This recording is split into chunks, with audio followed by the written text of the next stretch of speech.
فبأي آلاء ربكما تكذبان۔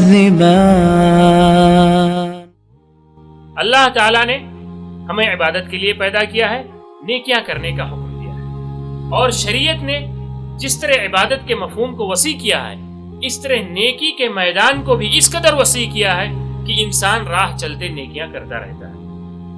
بہت شاذ ہوگا کہ کوئی انسان آپ کو ایسا ملے جو اتنا شقی ہو، اتنا بدبخت ہو، یا کوئی مسلمان آپ کو ایسا ملے جو اتنا بدنصیب ہو کہ وہ برائیاں ہی کرتا رہے، یا برائیوں کا پہلو اس کے ہاں ہر حال میں غالب۔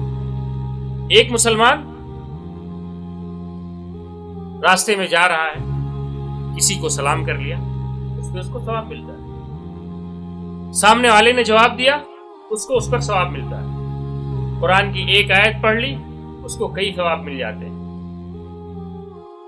کسی نے راستہ پوچھ لیا، آپ نے راستہ بتا دیا، آپ کو اجر ملتا ہے۔ کسی سے آپ مسکرا کے مل لیے، اس پر آپ کو ثواب ملتا ہے۔ کسی کی آپ نے کوئی مدد کر دی، اس پر آپ کو اجر ملتا ہے۔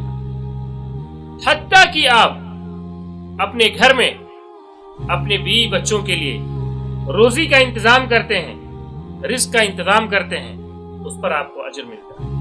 وہ لقمہ بھی جو آپ اپنے بیوی کے منہ میں ڈالتے ہیں، اپنے بچوں کے منہ میں ڈالتے ہیں، جو آپ کی ذمہ داری ہے، اس پر بھی اللہ تعالیٰ آپ کو اجر دیتا ہے۔ حتیٰ کہ شریعت نے یہ سکھلا دیا کہ شوہر جب اپنی بیوی کے ساتھ اکٹھا ہوتا ہے، اس پر بھی اللہ تعالیٰ اس کو اجر دیتا ہے۔